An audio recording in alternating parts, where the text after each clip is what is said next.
Hello and welcome to the next video in the Provider and Staff Training Series on Elation EMR.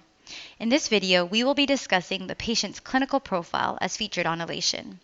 This is one of two videos on the clinical profile. Let's get right to it. The left side of your patient's chart is called the clinical profile. Here is an up-to-date record of your patient's health where you have quick access to their allergies, drug intolerances, problem lists, their history, medications, vaccinations, health maintenance, and legal documents.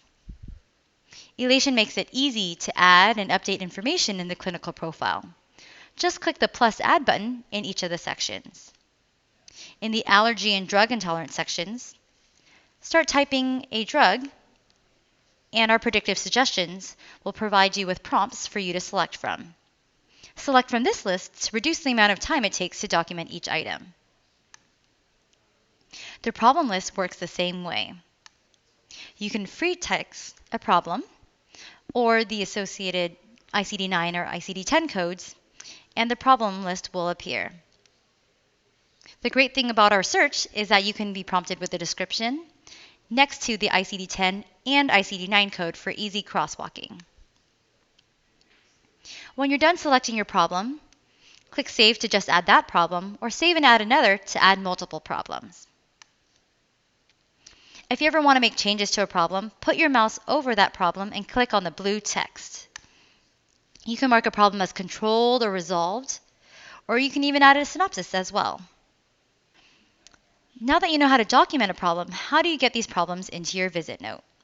Elation makes it easy to export problems either one by one or all at once using the Actions button at the top of the problem list. Using this drop-down, you can select where you want to export your problems to. Below your active problem list, you'll find the History section. In here, you can add the past medical history, social history, surgical history, and habits as well. This whole section is free text except for two distinct sections, the family history and the smoking status, which have some built-in drop-downs. It's also always important to keep up-to-date demographic information. Confirm your patient's demographics by clicking the patient's name in the top left. Update the appropriate information and then click Save and Close when you're done.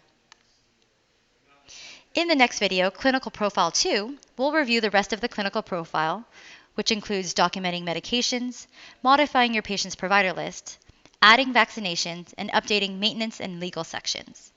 Thank you for watching and happy charting.